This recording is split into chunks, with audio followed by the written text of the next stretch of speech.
আজকে আমাদের আলোচনা বিষয় হচ্ছে রাসায়নিক গণনা। তো রাসায়নিক গণনায় আমরা দেখতে পাই বিক্রিয়ক পদার্থ, যে পদার্থগুলি রাসায়নিক বিক্রিয়ায় অংশগ্রহণ করে তাদের আমরা বিক্রিয়ক পদার্থ বলি। এরপর আসে বিক্রিয়াজাত পদার্থ। রাসায়নিক বিক্রিয়ার ফলে নতুন ধর্মবিশিষ্ট যেসব পদার্থ উৎপন্ন হয় তাদের আমরা বিক্রিয়জাত পদার্থ বলি। আর রাসায়নিক সমীকরণ বলতে আমরা বুঝি চিহ্ন ও সংকেতের সাহায্যে কোনো রাসায়নিক বিক্রিয়াকে প্রকাশ করার পদ্ধতিকেই রাসায়নিক সমীকরণ বলে জানি। ঠিক আছে দাদু? তো আসে একটা উদাহরণ দিয়ে দেখা যাক।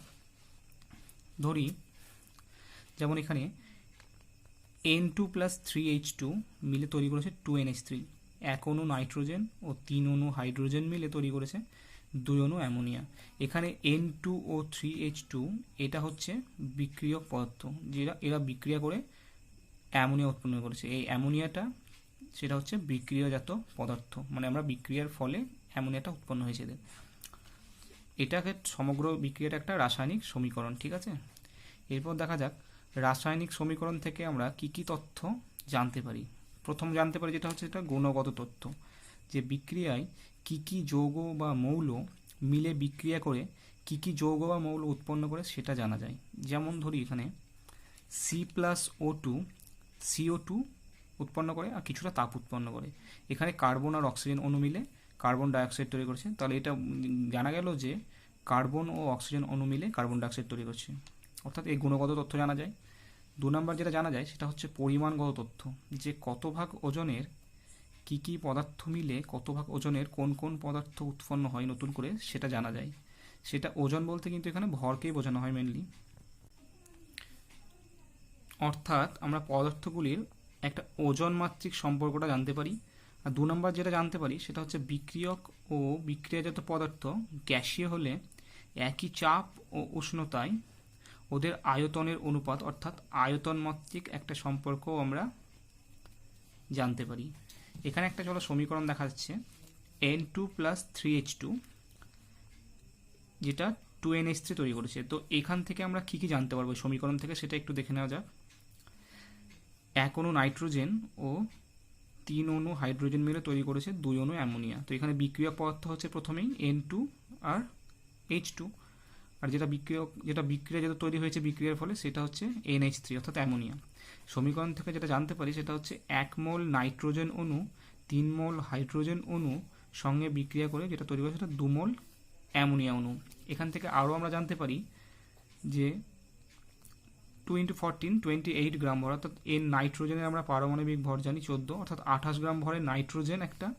আর যেখানে 3H2 ছিল, অর্থাৎ H2 আমাদের H এর ভর পারমাণবিক হচ্ছে 1, তো 2 অণু 3 2 6 গ্রাম ভরের হাইড্রোজেন উভয়ে মিলিত হয়ে বিক্রিয়ার পরে উৎপন্ন করেছে 2 অণু অ্যামোনিয়া। যেটা অ্যামোনিয়ার আমরা জানি এর নাইট্রোজেন হচ্ছে 14, হাইড্রোজেন হচ্ছে 3 1 1 3, তাহলে 17 2 34 গ্রাম ভরের একটা অ্যামোনিয়া তৈরি করেছে। এছাড়াও জানতে পারি যে একই চাপ ও উষ্ণতায় 1 আয়তন নাইট্রোজেন ও 3 আয়তন হাইড্রোজেন বিক্রিয়া করে 2 আয়তন অ্যামোনিয়া উৎপন্ন করে। এসটিপি বলতে আমরা কি বুঝি? এসটিপি বলতে বুঝি যে standard temperature and pressure. Standard temperature and pressure. তো এখানে স্ট্যান্ডার্ড টেম্পারেচার যেটা হচ্ছে সেটা হচ্ছে 0 ডিগ্রি সেন্টিগ্রেড অর্থাৎ 273 কেলভিন। আর স্ট্যান্ডার্ড প্রেসার যেটা সেটা হচ্ছে 1 অ্যাটমসফিয়ার। আমরা 1 মোল গ্যাসের ক্ষেত্রে এসটিপিতে যে আয়তনটা পাই সেটা হচ্ছে 22.4 লিটার। আমরা পরবর্তী যেটা দেখব সেটা হচ্ছে ল্যাভোসিয়ের ভরের সংরক্ষণ সূত্র। ল্যাভোসিয়ের ভরের সংরক্ষণ সূত্রতে কি বলে যে কোনো রাসায়নিক বিক্রিয়ায় বিক্রিয়কের মোট ভরের সঙ্গে বিক্রিয়াজাত পদার্থের মোট ভর সমান হয়, অর্থাৎ বিক্রিয়ার আগে যে বিক্রিয়ক যে পদার্থগুলো ছিল সেগুলোর যেটা ভর হবে, আমরা বিক্রিয়ার পরে যেটা উৎপন্ন বিক্রিয়াজাত হয় পদার্থ সেটারও ভর একই হবে। এটাই তিনি বলেছিলেন যে বিক্রিয়ার আগে যা ভর থাকবে বিক্রিয়ার পরে সেই ভরই থাকবে, অর্থাৎ ভরের সংরক্ষণ সূত্র এটাই বলে ল্যাভোসিয়ের। এরপর আমরা যেটা দেখব সেটা হচ্ছে শক্তি ও ভরের পারস্পরিক রূপান্তর সম্পর্কিত আইনস্টাইনের একটি সমীকরণ। ঠিক আছে, তো স্যার আইনস্টাইন একটা সমীকরণ দেখিয়েছিলেন যে C+O2 ক্ষেত্রে আমরা দেখছি এটা, যে C+O2-তে আমরা দেখলাম আগের উদাহরণটায় যে কার্বন ডাইঅক্সাইড উৎপন্ন হয় এবং কিছুটা অন্তত হলেও তাপ উৎপন্ন হয় এই সমীকরণটাই। ঠিক আছে, তো ভরের সংরক্ষণ ক্ষেত্রে কিন্তু একটা জিনিস দেখতে পাচ্ছিলাম যে বিক্রিয়ার আগে যে বিক্রিয়া পদার্থগুলো ছিল সেটার ভর এবং পরবর্তীতে বিক্রিয়াজাত পদার্থ যেটা উৎপন্ন হয়েছিল সেটার ভর একই হবে, কিন্তু আমরা জানি যে শক্তি সংরক্ষণের ক্ষেত্রে ভর কিছুটা অন্তত হলেও ভর সংরক্ষণ সূত্র যেটা সেটা কিন্তু এখানে মান্যতা পাচ্ছে না। তার কারণ হবে কি, কিছুটা অন্তত হলেও তাপ উৎপন্ন হচ্ছে, কিছুটা ভর নষ্ট হচ্ছে, মানে কিছুটা ওজন কমে যাবে, সে এক কথায় ভরটা শক্তিতে রূপান্তরিত হচ্ছে। ঠিক আছে, কিন্তু এই তাপ বিক্রিয়া উৎপন্ন কিছু সমান ভর হচ্ছে না, তাই আইনস্টাইনের আপেক্ষিকবাদ তত্ত্ব যে অনুযায়ী ভর ও শক্তি আমাদের পারস্পরিক রূপান্তরযোগ্য। হ্যাঁ, এটা কিন্তু খুব ভালোভাবে খেয়াল করো যে ভর ও শক্তি পরস্পর রূপান্তরযোগ্য। এখানে ভরের রূপান্তরটাই ঘটে তাপ শক্তি উৎপন্ন হয়েছে, এখানে ভরের যে এটা আছে সেটা রূপান্তরিত হয় তাপ শক্তিতে পরিণত হচ্ছে, তাই আমরা C+O2 যে CO2 পেয়েছি তার সঙ্গে কিছুটা হলেও তাপ পেয়ে গেছি। ঠিক আছে, ধরলাম যদি m ভরের পদার্থের সম্পূর্ণ বিনাশ ঘটলে যদি E পরিমাণ শক্তির সৃষ্টি হয়, তাহলে আমরা ভর শক্তির পারস্পরিক যে রূপান্তর সম্পর্কিত সমীকরণ স্যার আইনস্টাইন আছে সেটা থেকে পাবো E = m², যেখানে m হবে ভর এবং c হচ্ছে শূন্য মাধ্যমে আলোকের বেগ, যেটা জানি 3 × 10⁸ মিটার/সেকেন্ড স্কোয়ার। ঠিক আছে, এই হলো E = m², যেটা ভর ও শক্তির পারস্পরিক রূপান্তরের একটা সম্পর্কিত সমীকরণ যেটা স্যার আইনস্টাইন দিয়েছিলেন। এখানে একটা জিনিস খেয়াল করবে যে রাসায়নিক বিক্রিয়ায় ভরের পরিমাপযোগ্য পরিবর্তন ঘটে না, তাই এই বিক্রিয়ায় উৎপন্ন বা শোষিত যেমন যে কোনো প্রকার তাপ, আলোক শক্তি ইত্যাদিতে রূপান্তরিত হয়, তাই এগুলোকে উপেক্ষাই করা হয়, কারণ কোনো এইখানে যে ভরটা আসে সেটা পরিমাপযোগ্য আসে না, তাই এগুলোকে আমরা উপেক্ষা করে দিই। এরপর আমরা দেখব গ্যাসের প্রমাণ ঘনত্ব ও বাষ্প ঘনত্ব। গ্যাসের প্রমাণ ঘনত্ব বলতে বুঝি STP-তে অর্থাৎ স্ট্যান্ডার্ড টেম্পারেচার অ্যান্ড প্রেসারে যদি 1 লিটার গ্যাসের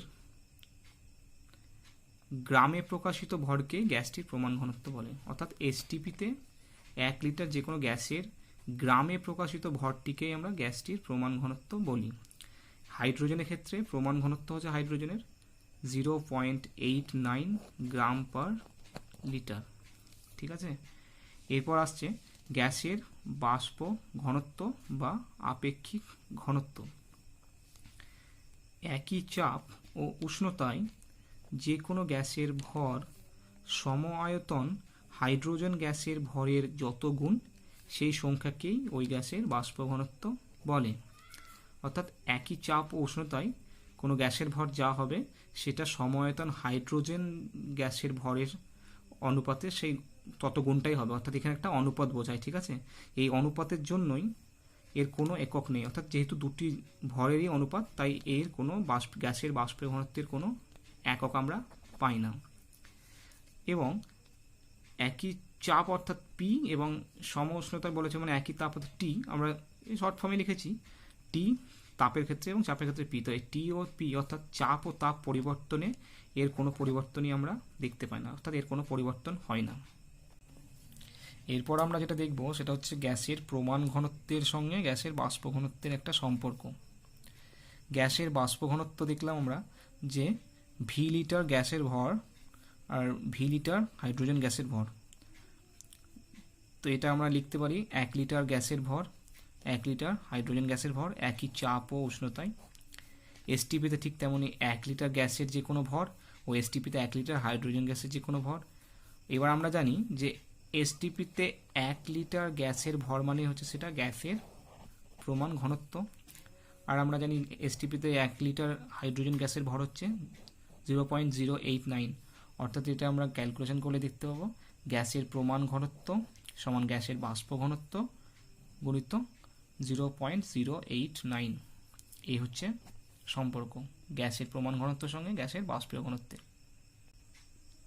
আমি এর পরবর্তী পার্টে তোমাদের কিছুটা গাণিতিক সমস্যা সমাধান করে দেখাবো। আপাতত এই ভিডিওটা আমি এখানেই শেষ করছি।